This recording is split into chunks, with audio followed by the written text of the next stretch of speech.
नहीं बल्कि अपने अंदर रहस्य में प्रेम और आत्माओं की कहानी छुपाए हुए है।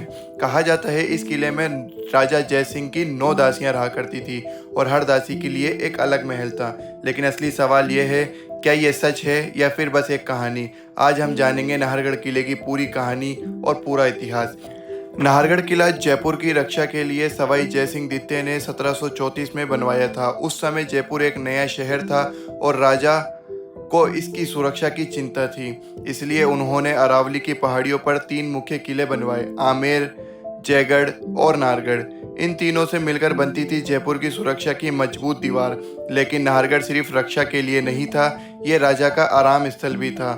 राजा यहाँ गर्मियों में आया करते थे और किले की ऊपर के हिस्से में पूरे जयपुर को निहारते थे।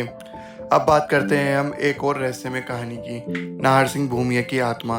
कहते हैं जब किले का निर्माण शुरू हुआ तो हर रात कोई न कोई दुर्घटना होने लगी। दीवार गिर जाती, मजदूर डरकर भाग जाते। राजा ने जब तांत्रिकों से पूछा कि ये क्यों हो रहा है तो पता चला कि यहाँ पर नाहर सिंह भूमिया नाम का एक संत या भूमि रक्षक रहा करता था। उसकी आत्मा यहाँ भटक रही है और निर्माण को रोक रही है।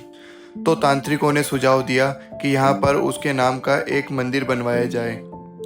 तब राजा ने वहाँ पूजा करवाई और आत्मा को शांत किया, तब जाकर किला पूरा हुआ।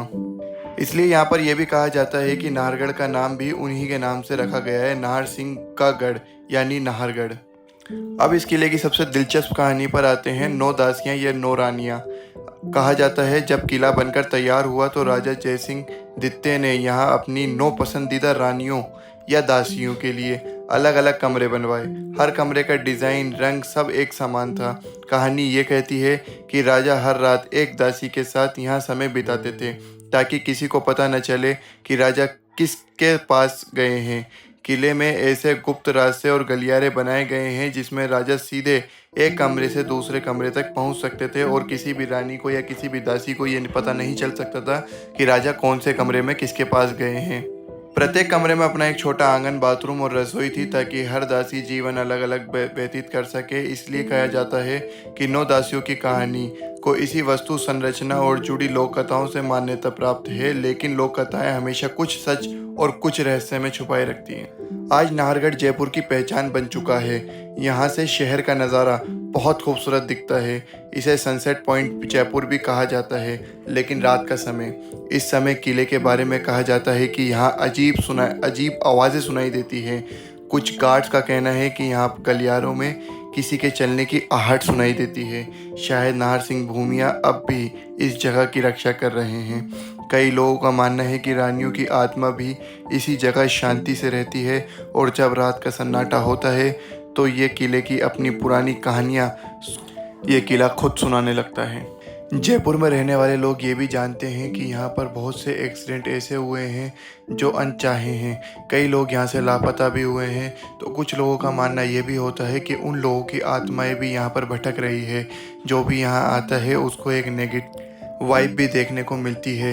यहाँ पर बहुत सी आत्माओं का भटकना एक आम बात हो चुका है क्योंकि यहाँ पर बहुत सारे एक्सीडेंट में खूब लोगों की जान जा चुकी है, बहुत सारे बच्चों की मृत्यु हो चुकी है।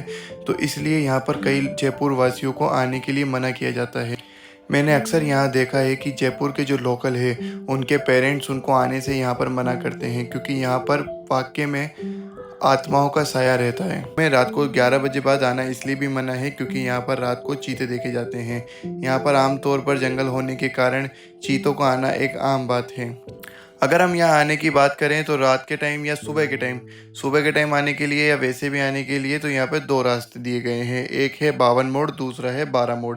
12 मोड़ पुरानी बस्ती से होते हुए चढ़ता है जो कि मैक्सिमम 4 किलोमीटर या 5 किलोमीटर का रास्ता है जिसको आप आधे से 1 घंटे के अंदर पैदल आ सकते हो और बाइक पर आते हो तो आपको 5 मिनट लगते हैं। दूसरा रास्ता है 52 मोड़। 52 मोड़ से आपको ऊपर आने के लिए लगते हैं 45 मिनट और अगर आप पैदल आ रहे हैं तो 52 मोड़ आपके लिए हो गया कम से कम 10 किलोमीटर का रास्ता। तो आप सोच सकते हैं कि यहाँ पर पैदल आना बहुत मुश्किल है। आप इस पर आएँ तो टैक्सी से आएँ या फिर अपने किसी साधन से आएँ तो आपके लिए बेटर रहेगा।